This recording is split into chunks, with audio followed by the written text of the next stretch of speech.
أعوذ بالله من الشيطان الرجيم بسم الله الرحمن الرحيم ولقد جئناهم بكتاب فصلناه على علم هدى ورحمة لقوم يؤمنون هل ينظرون إلا تأويله يوم يأتي تأويله يقول الذين نسوا من قبل قد جاءت رسل ربنا بالحق فهل لنا من شفعاء فيشفعوا لنا أو نرد فنعمل غير الذي كنا نعمل قد خسروا أنفسهم وضل عنهم ما كانوا يفترون إن ربكم الله الذي خلق السماوات والأرض في 6 أيام ثم استوى على العرش يغشي الليل النهار يطلبه عتيثا والشمس والقمر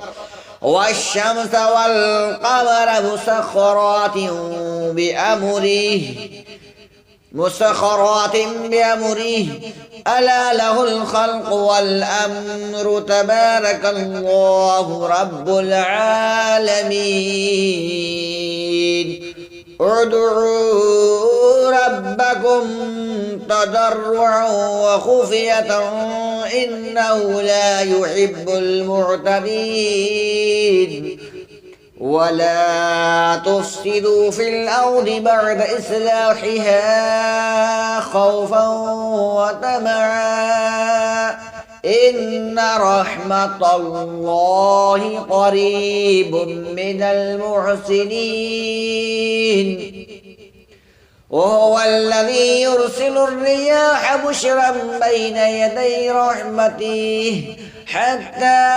إذا قلت السحابا ثقالا سقناه لبلد ميت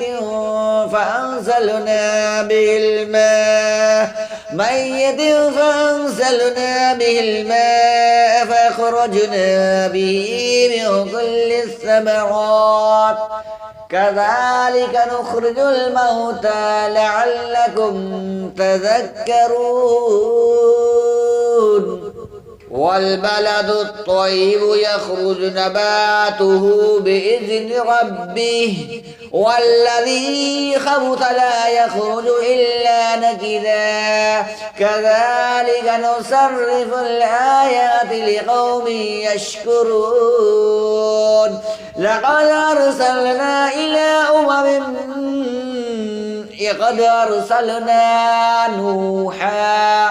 لقد أرسلنا نوحا إلى قومه فقال يا قوم اعبدوا الله ما لكم من إله غيره إني أخاف عليكم عذاب يوم عظيم قال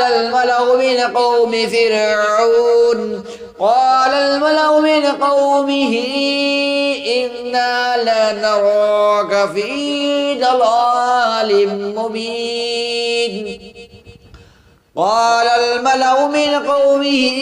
إنا لنراك في ضلال مبين قال يا قوم ليس بي دلالة ولكني رسول من رب العالمين أبلغكم رسالات ربي ونصحت لكم واعلموا من الله ما لا تعلمون أوعجبتم أن جاءكم ذكر من ربكم على رجل منكم لينذركم ولتتقوا ولعلكم ترحمون فكذبوه فأنجيناه والذين معه والذين معه في الفلك وأغرقنا الذين كذبوا بآياتنا إنهم كانوا قوما عمين وإلى عاد أخاهم هودا قال يا قوم اعبدوا الله ما لكم من إله غيره أفلا تتقون قال الملأ الذين كفروا من قومه إنا لنراك في سفاهة وإنا لنظنك لمن الكاذبين قال يا قوم ليس بي سفاهة ولكني رسول من رب العالمين أبلغكم رسالات ربي وأنا لكم ناصح أمين أو عجبتم أن جاءكم ذكر من ربكم على رجل منكم لينذركم واذكروا إذ جعلكم خلفاء من بعد قوم نوح وزادكم في الخلق بسطة فاذكروا آلاء الله لعلكم تفلحون قالوا وجئتنا لنعبد الله وحده ونذر ما كان يعبد آباؤنا فأتنا بما تعدنا إن كنت من الصادقين قال قد وقع عليكم من ربكم رجس وغضب وتجادلونني في أسماء سميتموها أنتم وآباؤكم ما نزل الله بها من سلطان فانتظروا إني معكم من المنتظرين فأنجيناه والذين معه برحمة منا وقطعنا دابر الذين كذبوا بآياتنا وما كانوا مؤمنين وإلى ثمود أخاهم صالحا قال يا قوم اعبدوا الله ما لكم من إله غيره قد جاءتكم بينة من ربكم هذه ناقة الله لكم آية فذروها تأكل في أرض الله ولا تمسوها بسوء فيأخذكم عذاب أليم واذكروا إذ جعلكم خلفاء من بعد عاد ووبأكم في الأرض تتخذون من سعولها قصورا وتنحتون الجبال بيوتا فاذكروا آلاء الله ولا تعثوا في الأرض مفسدين قال الملأ الذين كفروا من قومه للذين استضعفوا لمن آمن منهم أتعلمون أن صالحا مرسل من ربه قالوا إنا بما أرسل به مؤمنون قال الذين استكبروا إنا بالذي آمنتم به كافرون فعقروا الناقة وعتوا عن أمر ربهم وقالوا يا صالح ائتنا بما تعدنا إن كنت من المرسلين فأخذتهم الرجفة فأصبحوا في دارهم جاثمين فتولى عنهم وقال يا قوم لقد أبلغتكم رسالات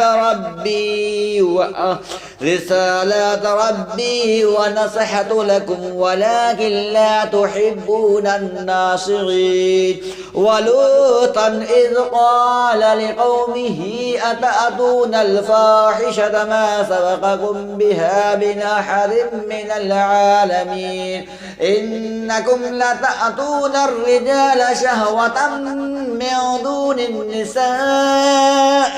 بل أنتم قوم مسرفون وما كان جواب قومه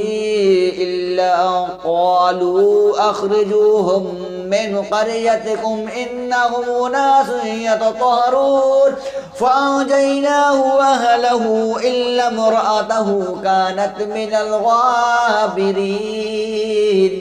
وأمطرنا عليهم فانظر كيف كان عاقبة المجرمين وإلى مدين أخاهم شعيبا قال يا قوم اعبدوا الله ما لكم من إله غيره قد جاءتكم بينة من ربكم فأوفوا الكيل والميزان ولا تبخسوا الناس أشياءهم ولا تعثوا في الأرض مفسدين ولا تبخسوا الناس أشياءهم ولا تفسدوا في الأرض بعد إصلاحها ذلكم خير لكم إن كنتم مؤمنين ولا تقعدوا بكل صراط تعيدون وتصدون عن سبيل الله من آمن به تبغونها عوجا واذكروا إذ كنتم قليلا فكثركم وانظروا كيف كان عاقبة المفسدين وإن كان طائفة منكم آمنوا بالذي أرسلت به وطائفة لم يؤمنوا فاصبروا حتى يحكم الله بيننا وبين قومنا بالحق وهو خير الحاكمين قال الملأ الذين استكبروا من قومه لنخرجنك يا شعيب والذين آمنوا معك من قريتنا أو لتعودن في ملتنا قال أولو كنا كارهين قد افترينا على الله كذبا إن عدنا في ملتكم بعد إذ نجانا الله منها وما يكون لنا أن نعود فيها إلا أن يشاء الله ربنا وسع ربنا كل شيء علما على الله توكلنا ربنا افتح بيننا وبين قومنا بالحق وأنت خير الفاتحين وقال الملأ الذين كفروا من قومه لئن اتبعتم شعيبا إنكم إذا لخاسرون فأخذتهم الرجفة فأصبحوا في دارهم جاثمين الذين كذبوا شعيبا كأن لم يغنوا فيها الذين كذبوا شعيبا كانوا هم الخاسرين فتولى عنهم وقال يا قوم لقد أبلغتكم رسالات ربي ونصحت لكم فكيف آسى على قوم كافرين وما أرسلنا في قرية من نبي إلا أخذنا أهلها بالبأساء والضراء لعلهم يضرعون ثم بدلنا مكان السيئة الحسنة حتى عفوا وقالوا قد مس آباءنا الضراء وسراء فأخذناهم بغتة وهم لا يشعرون ولو أن أهل القرى آمنوا واتقوا لفتحنا عليهم بركات من السماء والأرض ولكن كذبوا فأخذناهم بما كانوا يكسبون أفأمن أهل القرى أن يأتيهم بأسنا بياتا وهم نائمون أفأمن أهل القرى أن يأتيهم بأسنا بياتا وهم نائمون أو أمن أهل القرى أن يأتيهم بأسنا ضحى وهم يلعبون أفأمنوا مكر الله فلا يأمن مكر الله إلا القوم الخاسرون أولم يهد للذين يرثون الأرض من بعد أهلها أن لو نشاء أصبناهم بذنوبهم ونطبع على قلوبهم فهم لا يسمعون تلك القرى نقص عليك من أنبائها ولقد جاءتهم رسلهم بالبينات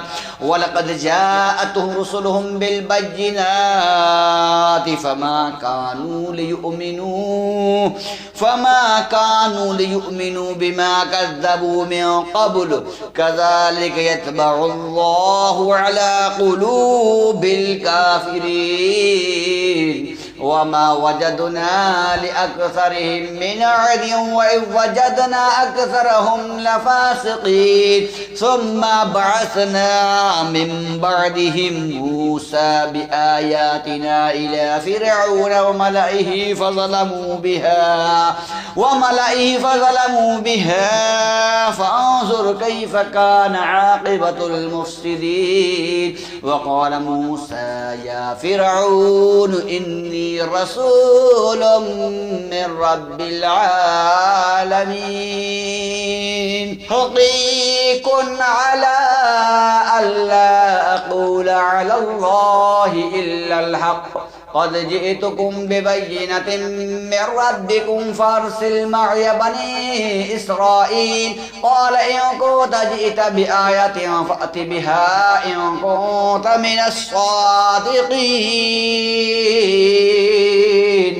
فألقى عصاه فإذا هي ثعبان مبين ونزع يده فإذا هي بيضاء للناظرين قال الملأ من قوم فرعون إن هذا لساحر عليم يريد أن يخرجكم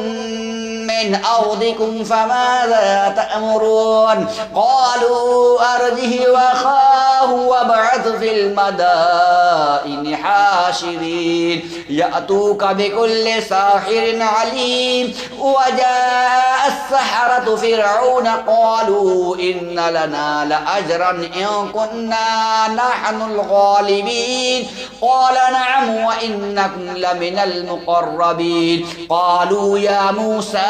إما أن تلقي وإما أن نكون نحن الملقين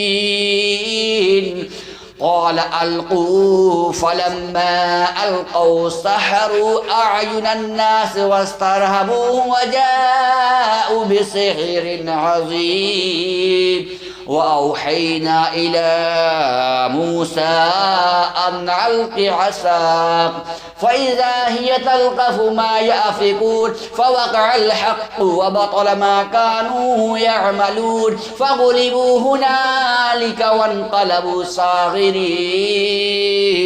وألقي السحرة ساجدين قالوا آمنا برب العالمين رب موسى وهارون قال فرعون آمنتم به قبل أن آذن لكم إن هذا لمكر مكرتموه في المدينة لتخرجوا منها أهلها فسوف تعلمون لأقطعن أيديكم وأرجلكم من خلاف ثم لأصلبنكم أجمعين قالوا إنا إلى ربنا منقلبون وما تنقم منا إلا أن آمنا بآيات ربنا لما جاءتنا ربنا أفرغ علينا صبرا وتوفنا مسلمين وقال الملأ من قوم فرعون أتذر موسى وقومه ليفسدوا في الأرض ويذرك وآلهتك قال سنقتل أبناءهم ونستحيي نساءهم وإنا فوقهم قاهرون قال موسى لقومه استعينوا بالله واصبروا إن الأرض لله يورثها من يشاء من عباده والعاقبة للمتقين قالوا أوذينا من قبل أن تأتينا ومن بعد ما جئتنا قال عسى ربكم أن يهلك عدوكم ويستخلفكم في الأرض فينظر كيف تعملون ولقد أخذنا آل فرعون بالسنين ونقص من الثمرات لعلهم يذكرون فإذا جاءتهم الحسنة قالوا لنا هذه وإن تصبهم سيئة يطيروا بموسى ومن معه قال إنما طائرهم عند الله ولكن أكثرهم لا يعلمون وقالوا مهما تأتنا به من آية لتسحرنا بها فما نحن لك بمؤمنين فأرسلنا عليهم الطوفان والجراد والقمل والضفادع والدم آيات مفصلات فاستكبروا وكانوا قوما مجرمين ولما وقع عليهم الرجز قالوا يا موسى ادع لنا ربك بما عندك لئن كشفت عنا الرجز لنؤمنن لك ولنرسلن معك بني إسرائيل فلما كشفنا عنهم الرجز إلى أجل هم بالغوا إذا هم ينكثون فانتقمنا منهم فأغرقناهم في اليم بأنهم كذبوا بآياتنا وكانوا عنها غافلين وأورثنا القوم الذين كانوا يستضعفون مشارق الأرض ومغاربها التي باركنا فيها وتمت كلمة ربك الحسنى على بني إسرائيل بما صبروا ودمرنا ما كان يصنع فرعون وقومه وما كانوا يعرشون